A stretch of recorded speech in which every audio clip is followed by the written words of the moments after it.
Hello everybody, Mia here on a rainy Irish afternoon. I'm actually trying to get a bit of a blanket around me, feeling a little bit cold. As you know, many of you, I have taken to making little videos every now and then when I feel I have something worth saying. And in this case, I think I do. So I just wanted to make this little video and share it with you, and hopefully it will be of help to some of you. What I wanted to talk about was I woke up yesterday morning feeling very low and feeling quite sorry for myself. And I suppose one of the main reasons was because I had given up teaching some of my classes, which I felt divinely guided to do. But suddenly I woke up on a Thursday morning and I haven't a clear path. And I don't know exactly what Spirit wants me to do next. So I was feeling what I would describe as a boat without oars, sort of out in the middle of a lake, feeling very lost and certainly feeling sort of sorry for myself, and there were tears, etc. So the first thing I kind of thought to do was send a message to my partner Clive, who's away, and he sent me back a message straight away, but it wasn't the one I wanted. It was a very nice message, but it was a sort of, it just wasn't what I was looking for.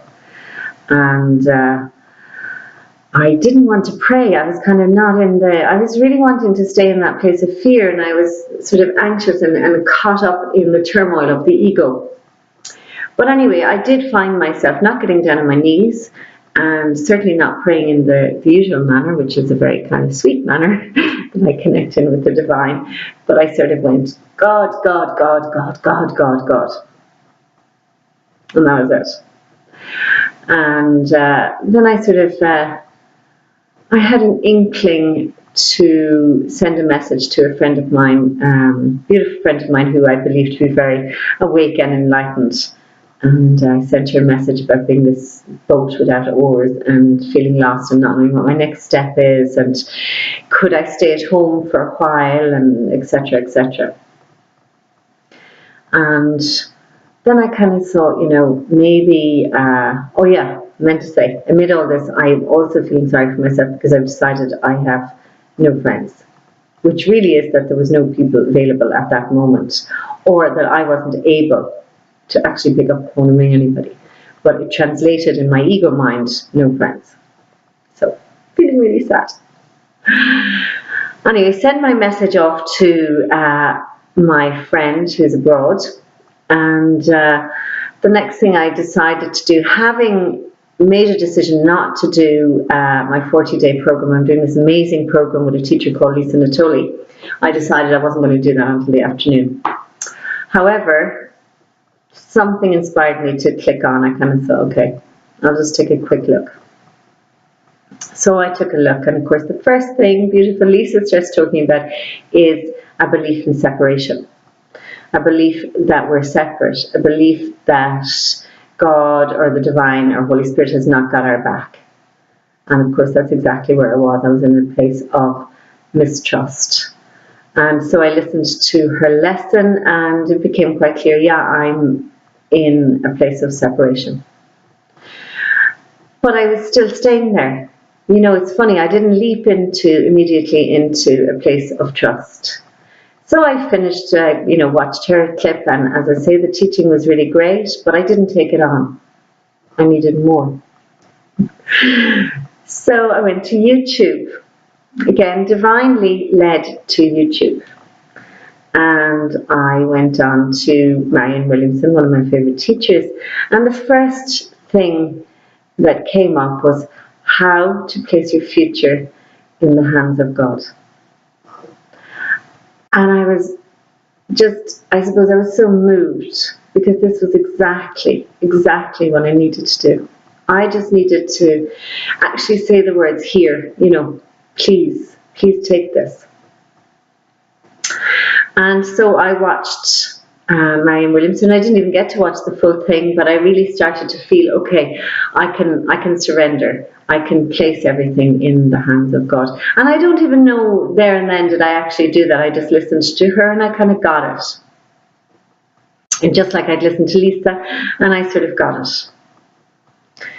So Spirit decided I needed a little bit more.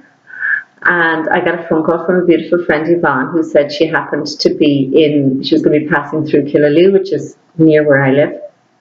Or where I live, should I say. But she was going to be near where I live. So she came, and I got dressed up, I got out of the bed, I put on a bit of makeup, I made myself feel good, and I left the house and I went to meet Yvonne. And I had a really lovely time with her. And during the conversation, we spoke about transition, and she spoke about the void, and where there's the place between doing one thing and moving to another, and there's this void, and that's where the divine inspiration can come in, but we need to create the void in order for the inspiration to come. But those of you that know me, I don't want a big void. I don't want, a lot of space. I want to know now. I could maybe wait an hour or two, maximum 24 hours. I want to know. I want to know, particularly in relation to my past. I want to know, where am I supposed to be going? What am I supposed to be doing? Tell me, and tell me now. So very little patience in this one. Anyway, we spoke and we had a laugh about that. And I left Yvonne, and my friend who was away, her message had come back, but I hadn't got to look at it properly. And of course, she wrote a beautiful piece in relation to my metaphor of the boat out without the oars. And she spoke about God blowing that boat, or the wind coming through God and bringing that boat back into safe harbours. So again, just telling me to completely place all my trust in the divine. And the last thing that happened, so my day was getting better and getting brighter, and Spirit was sending all sorts of little messages. And I suppose that's kind of one of the things I want to say. Your answers don't necessarily come in big, grand, dramatic gestures from God or signs from God. Often they're, pick up a certain book, ring a certain person, look something up on YouTube. But I had actually surrendered in some way or other because I had called. And even though I might have called with the most grace or the most dignity, because it was very much God, God, God, God, God, God still answered. And He sent exactly the things I needed to hear, and the people, to give me those messages. They all just appeared, one after the other.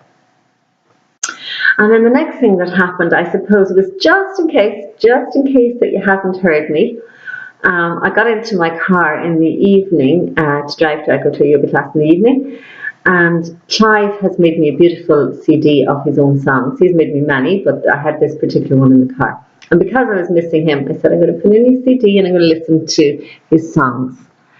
And there was this gorgeous song, which for some reason hadn't had, the same effect on me as it did this time. And it was Lying in the Arms of Love. And it's an absolutely beautiful song about literally like handing yourself over, and that God has got you. Jesus has got you. He's got your back. He's there. And it was it was so special to hear it. And it's about really, saying you're like a baby at the breast. You're just being held all the time. And He never lets you go. We just forget. We just feel separate, or we don't trust. So I finally moved into that really place of trust when I saw all the beautiful signs that had been sent to me during the day, I suppose. And what's really interesting is I still don't know what I'm supposed to be doing. I have no idea exactly what I'm supposed to be doing, but I'm at peace with it.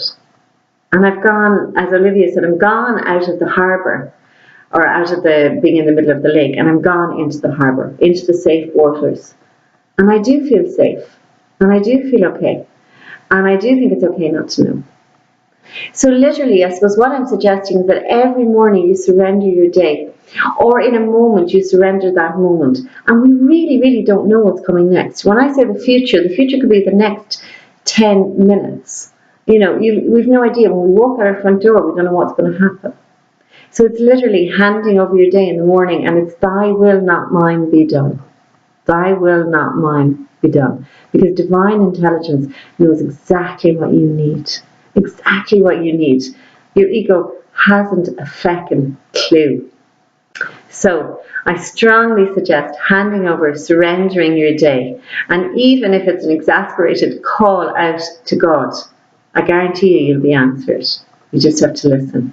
And you'll come along in little tiny signs here and there. And you are always, always being looked after. So I hope this little video was helpful. Thank you so much for listening. I really appreciate it. I'm always grateful when people take time to hear what I have to say. And have a brilliant weekend. It's Friday evening, yes, and it's really nice. And I hope you have a great weekend. Okay, take care. God bless.